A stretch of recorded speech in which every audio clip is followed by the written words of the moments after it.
राजस्थान के इतिहास में जहां पद्मिनी के जौहर की अमर गाथाएं, मीरा के भक्तिपूर्ण गीत गूंजते हैं, वहीं पन्ना धाय जैसी मामूली स्त्री की स्वामी भक्ति की कहानी भी अपना अलग स्थान रखती है।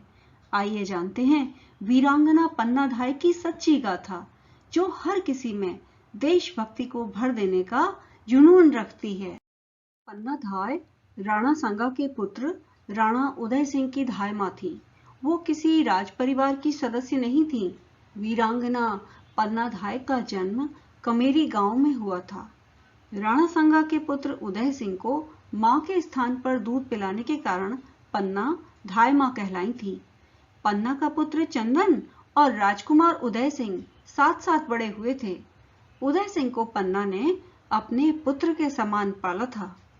इस समय चित्तौड़गढ़ का किला आंतरिक विरोध और षड्यंत्रों में जल रहा था और एक दिन उदय सिंह के पिता महाराजा विक्रमादित्य के चचेरे भाई बनवीर ने एक षड्यंत्र रचकर एक रात महाराजा विक्रमादित्य की हत्या कर दी और फिर उदय सिंह को मारने के लिए उसके महल की ओर चल पड़ा। एक विश्वस्त सेवक द्वारा पन्ना धाय को इसकी पूर्व सूचना मिल गई। पन्ना राजवंश और अपने कर्तव्यों के प्रति सजग थी और उदय सिंह को, जिसे उसने अपने बेटे की तरह पाला था, बचाना चाहती थी। उसने उदय सिंह को एक बांस की टोकरी में सुलाकर उसे झूठी पत्तलों से ढक करके एक विश्वास पात्र सेवक के साथ महल से बाहर भेज दिया। फिर बनवीर को धोखा देने के लिए पन्ना ने अपने बेटे को उदय सिंह के पलंग पर सुला दिया। बनवीर खून से सनी हुई नंगी तलवार लेकर उदय सिंह के कमरे में आया और उसके बारे में पूछने लगा। अब पन्ना क्या करती? कोई और चारा नहीं था। आखिरकार पन्ना ने उदय सिंह के पलंग की ओर इशारा कर दिया, जिस पर उसका अपना बेटा उसकी आंखों का तारा सोया हुआ था। फिर वही हुआ जिसका डर था। बनवीर ने पन्ना के बेटे को उदय सिंह समझकर मार डाला।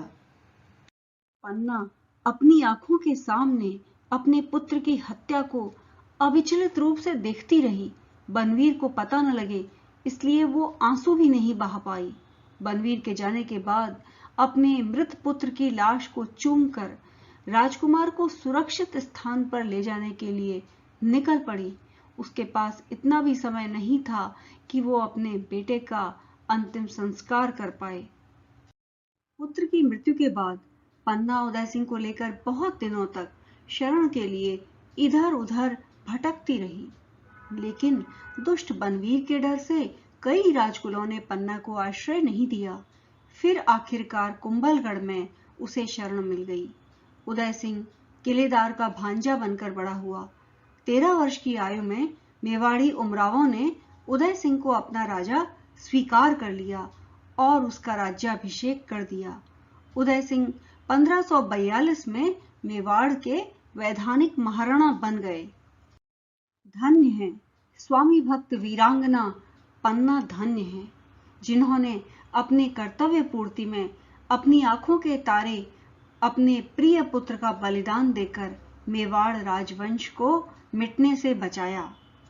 आशा है ये वीडियो जो वीरांगना पन्ना धाय के बारे में था, आप सभी को पसंद आया होगा।